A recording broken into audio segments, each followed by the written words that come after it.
स्वागत है दोस्तों। मैं हूं आपका वकील दोस्त एडवोकेट राहुल खेरा।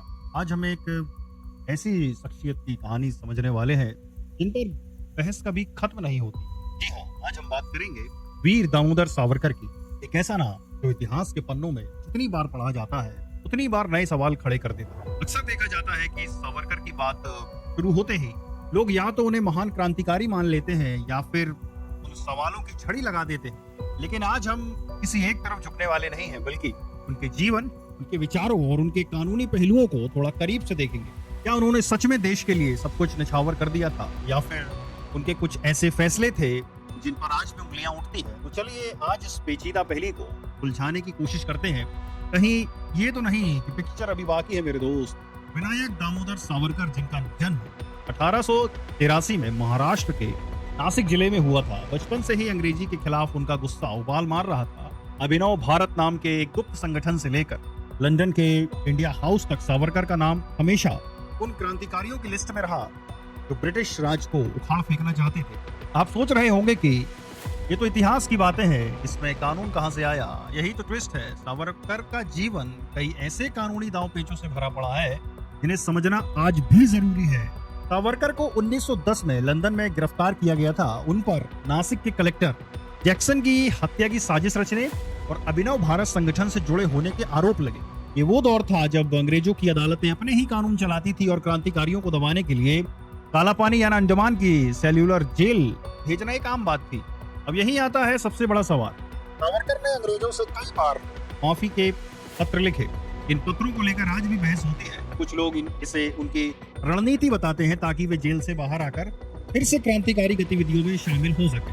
वहीं कुछ लोग इसे उनकी माफी मानकर उनके देशभक्ति पर सवाल उठाते हैं। कानूनी दृष्टिकोण से देखें, उस समय के कानूनों में मर्सी पिटीशन यानी दया याचिका का प्रावधान था। किसी भी कैदी को यह अधिकार होता था कि वह अपनी सजा कम करवाने या खत्म करने के लिए सरकार से गुहार लगाए। सावरकर ने भी इसी प्रावधान का इस्तेमाल किया।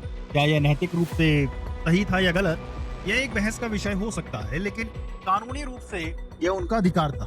देखिए, उस समय सेल्यूलर जेल की हालत क्या थी ये बताने की जरूरत नहीं है। पानी कम चाय ज्यादा वाली कहावत यहाँ सच हो जाती है, क्योंकि हर दिन मौत का खतरा मंडराता रहता था। ऐसे में अगर कोई व्यक्ति अपनी रिहाई के लिए कानूनी रास्ता अपनाता है तो उसे सिर्फ माफी नहीं कहा जा सकता। क्या पता उनकी मंशा जेल से बाहर आकर फिर से मोर्चा संभालने की हो। अंग्रेजों के चंगुल से बाहर निकलना उस वक्त किसी भी क्रांतिकारी का पहला लक्ष्य होता था।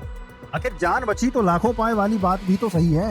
1948 में जब महात्मा गांधी की हत्या हुई तो नाथूराम गोडसे के साथ साथ सावरकर पर भी साजिश का आरोप लगा। यह भारतीय न्यायपालिका के इतिहास का एक बहुत महत्वपूर्ण मामला था। सावरकर को गिरफ्तार किया गया और उन पर मुकदमा चला। यहाँ हमें समझना होगा कि भारतीय कानून में सबूत की क्या अहमियत है। हमारे देश का कानूनी सिद्धांत कहता है इनोसेंट अनटिल प्रूवन गिल्टी, यानी जब तक दोष साबित ना हो जाए तब तक व्यक्ति निर्दोष है। सावरकर के खिलाफ कोई ठोस सबूत नहीं मिला तो उन्हें सीधे तौर पर गांधी हत्याकांड की साजिश से जोड़ता हो, इसीलिए कोर्ट ने उन्हें बरी कर दिया। अब ये दिखाता है कि हमारी न्यायपालिका कितनी मजबूत है। चाहे कोई कितना भी बड़ा व्यक्ति हो या उस पर कितने भी गंभीर आरोप लगे हो, अगर सबूत नहीं है तो उसे सजा नहीं मिल सकती। इसे न्याय का तराजू कहते हैं मेरे दोस्त, तो किसी भी दबाव में नहीं झुकता। तो देखा आपने, सावरकर का जीवन सिर्फ एक क्रांतिकारी का नहीं बल्कि एक कानूनी लड़ाई लड़ने वाले शख्स का भी था। उनके फैसलों पर आज भी बहस होती है, लेकिन हमें यह समझना होगा इतिहास को सिर्फ काले और सफेद में नहीं देखा जा सकता। हर व्यक्ति, हर घटना अपने समय और परिस्थितियों से प्रभावित होती है। आज हमें सावरकर जी के कानूनी पहलुओं को समझा, चाहे वो काला पानी से दया याचिका का मामला हो या गांधी हत्याकांड में बरी होने का। ये सब हमें सिखाता है कि कानून कितना जटिल हो सकता है और हर मामले को उसके संदर्भ में समझना कितना जरूरी है। उम्मीद है मेरे दोस्तों आज आपको सावरकर जी के बारे में कुछ नया जानने को मिला होगा। अगर आपको ये जानकारी अच्छी लगी हो तो वीडियो को लाइक करें, शेयर करें और मेरे चैनल को सब्सक्राइब करना ना भूलें। मिलते हैं अगले वीडियो में, तब तक के लिए बने रहिए अपने वकील दोस्त एडवोकेट राहुल खेरा के साथ। जय हिंद, वंदे मातरम।